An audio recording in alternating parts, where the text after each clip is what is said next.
अस्सलाम वालेकुम, मैं हूं इश्तियाक गुंदल। आप मेरा यूट्यूब और फेसबुक चैनल देखने का बहुत शुक्रिया। पाकिस्तान मुस्लिम लीग नून के ऊपर हमेशा से एक इल्जाम लगाया जाता है, एक बदनुमा दाग की तरह, कि पाकिस्तान मुस्लिम लीग नून जो है वो हिंदुस्तान मुखालिफ बयानिए के साथ कभी नहीं चली, और पाकिस्तान मुस्लिम लीग नून की जो आला क़यादत है उसने हिंदुस्तान मुखालिफ बयानात कभी नहीं दिए। पाकिस्तान के अंदर हिंदुस्तान की तरफ से होने वाली दहशत गर्दी का कभी खुलकर इजहार नहीं किया। अब हम देखते हैं कि वफाकी वजीर दाखिला राना सनोला ने इस चीज को गलत साबित कर दी है, और राना सनोला साहब ने बड़ा खुलकर कहा है कि भारत के पाकिस्तान में दहशत गर्दी के मुलव्वस होने के शाहिद मौजूद हैं, और पाकिस्तान के अंदर दहशत गर्दी की कोई भी शक्ल हो इसमें हिंदुस्तान मुलव्वस है। अब देखना यह है कि राना सनोला ने यह बयान किस पस मंजर में दिया, और इस बयान से क्या जो नून लीग के ऊपर इल्जाम था वो गलत साबित हो जाता है, और क्या अब नून लीग जो है मुस्तकबिल के अंदर भी जो उसकी आला क़यादत है वो खुलकर हिंदुस्तान का नाम लेती रहेगी। और यह आईएसआई ने नवाज शरीफ साहब को जो एक खत लिख कर दिया था,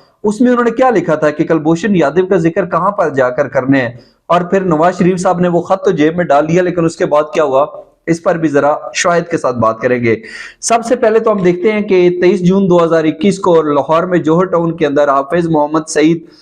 जो है उनके घर के करीब एक खुदकुश हमला हुआ था। उस हमले के हवाले से जब तहकीकात आगे चली तो उसके बाद हमने देखा कि राना सनोला साहब ने प्रेस कॉन्फ्रेंस की, और उसके अंदर उन्होंने खुलकर कहा कि हिंदुस्तान के पाकिस्तान के अंदर दहशत गर्दी के अंदर जितने भी वाकयात होते हैं उसके अंदर हिंदुस्तान मुलव्वस होता है। और साथ उन्होंने कुछ और बड़े अहम पॉइंट्स उठाए। उन्होंने कहा कि हिंदुस्तान जो इस तरीके से मकबूजा कश्मीर के अंदर जुल्म बर्बरियत करता है उससे तवज्जो हटाने के लिए हिंदुस्तान इस तरीके से कार्रवाइयां भी करता है, और फिर वो बैन अल-अक़वामी जो बरादरी है उसकी सपोर्ट भी हासिल कर लेता है, वगैरह वगैरह। अब अगर देखा जाए तो बज़ाहिर क्या ये वाकई एक मामूली सा बयान है? बहुत सारे लोग कह रहे हैं कि एक मामूली बयान है, पाकिस्तान की तरफ से अमूमन इस तरीके से बात की जाती है। कुछ लोग कह रहे थे कि फॉरेन ऑफिस के अंदर हमने देखा कि पाकिस्तान के वजीर खारजा, वैसे मैं भी उस प्रेस कॉन्फ्रेंस के अंदर मौजूद था जब पाकिस्तान के वजीर खारजा शाह महमूद कुरैशी और DGISPR ने एक मुश्तरका प्रेस कॉन्फ्रेंस की थी, तो शवाहिद के साथ उन्होंने हिंदुस्तान किस तरीके से पाकिस्तान के अंदर दहशत गर्दी को फरोग देता है, उसके अंदर मुलव्वस होता है, उसके हवाले से डोजियर्स भी दिखाए थे, और कहा था कि ये डोजियर्स वो अक़वाम मुत्तहिदा और कुछ और जगहों पर दिखाएंगे। लेकिन क्योंकि ये बयान पाकिस्तान मुस्लिम लीग नून के राना सनोला साहब की तरफ से सामने आया, तो इसलिए कहा जा रहा है कि ये गैर मामूली बयान है और इसकी एक बड़ी अहमियत है। यकीनी तौर के ऊपर जिस तरीके से नून लीग के हवाले से एक इल्जाम लगाया जाता है कि वो हिंदुस्तान मुखालिफ बयान नहीं देती और कभी भी खुलकर बात नहीं करती, तो इस हवाले से जरा बात करते हैं कि क्या वाकई जो ये नून लीग के ऊपर इल्जाम लगाया जाता है ये दुरुस्त है।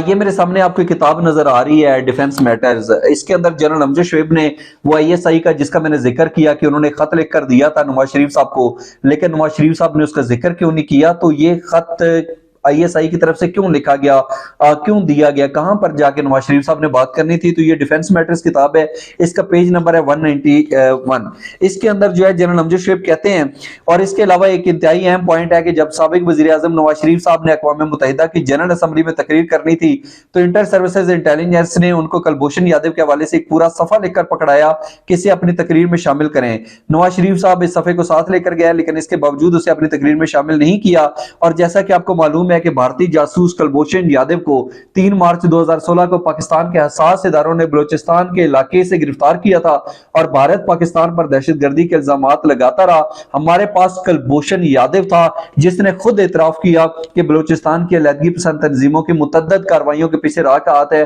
तो मियां नवाज शरीफ साहब ने अक़वाम मुत्तहिदा की जनरल असम्बली पर इसका नाम क्यों नहीं लिया। बहरहाल ये एक हकीकत है कि हिंदुस्तान की तरफ से पाकिस्तान के अंदर दहशतगर्दी की कार्रवाइयों की सरपरस्ती कई दहाइयों से जारी है, ये सिलसिला भी जारी है और मुस्तकबिल में भी जारी रहेगा। लेकिन इसके बावजूद जब हम नवाज शरीफ साहब की हुकूमत की बात करते थे तो कहा जाता था उन्होंने कभी खुलकर नाम नहीं लिया। क्या आपने कभी नवाज शरीफ साहब की जुबान से हिंदुस्तान मुखालिफ या कुलभूषण यादव के खिलाफ कोई बयान सुना है? यकीनी तौर के ऊपर नहीं सुना होगा, इसलिए ये इल्जाम जो है वो बज़ाहिर सच ही साबित होता है। मगर जिस तरीके से वफाकी वज़ीर दाखिला राना सनोला साहब ने नाम लिया, यकीनी तौर के ऊपर ये एक बड़ी अहम पेशरफ्त है। क्या इस चीज की बुनियाद पर यह कहा जा सकता है कि अब ये सिलसिला जारी रहेगा, और हिंदुस्तान अगर पाकिस्तान मुखालिफ कार्रवाइयां करेगा तो पाकिस्तान के अंदर जिसकी भी हुकूमत हो अब खुलकर हिंदुस्तान को बेनकाब किया जाएगा? اور یہ جو دنیا کو وہ تاثر دیتا ہے رائزنگ اینڈ شائننگ انڈیا، اس کا جو حقیقتاً ایک بڑا غلیظ چہرہ ہے کہ وہ دنیا کے سامنے بے نقاب ہونے کے لیے پاکستان کی جو بھی سیاسی جماعتیں ہیں وہ کردار ادا کرتی رہیں گی، یقینی طور کے اوپر یہ ایک سوال ہے۔ اور بظاہر ایسا نظر آتا ہے کہ یہ نون لیگ کی پالیسی جو ہے،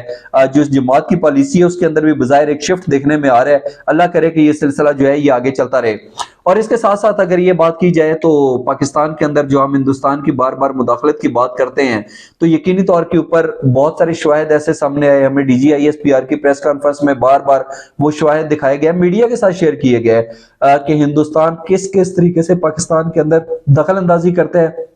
دہشت گردی کو فروغ دیتا ہے۔ اور احسان اللہ احسان کا ایک اعترافی بیان آپ کو یاد ہوگا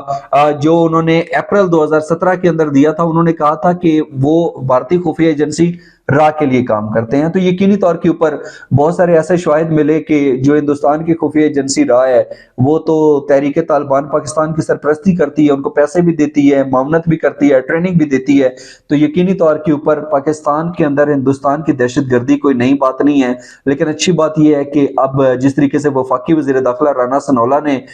یہ قدم اٹھایا ہے اور انہوں نے کھل کر اس کے اوپر بات کی ہے، امید کی جا سکتی ہے کہ نون لیگ کی جو دیگر اعلیٰ قیادت ہے وہ بھی اسی طریقے سے ذکر کرے گی، اور ایک دن نواز شریف صاحب جو ہیں وہ خود کلبھوشن یادو کا نام لیں گے کہ کس طریقے سے وہ پاکستان مخالف کارروائیوں کے اندر پیش رہا این ڈی ایس کے ساتھ مل کر کس طریقے سے پاکستان مخالف کارروائیاں کرتی رہی، اور اس کے پیچھے ہندوستان کی جو مودی سرکار ہے اور جو ہندوستان کی حکومتیں ہیں وہ کیا غلیظ کردار ادا کرتی رہی۔ بینگا پاکستانی ہماری خواہش ہے کہ نواز شریف صاحب جو ہے وہ اس طرح کا بیان ضرور دیں، کھل کر اس حوالے سے بات کریں، تاکہ یہ جو نون لیگ کی اعلیٰ قیادت کے اوپر ایک بدنما داغ اور دبا لگایا جاتا ہے یہ ہمیشہ کے لیے مٹ جائے۔ کیا ایسا ہو پائے گا؟ اپنا قیمتی فیڈ بیک ضرور دیجیے گا۔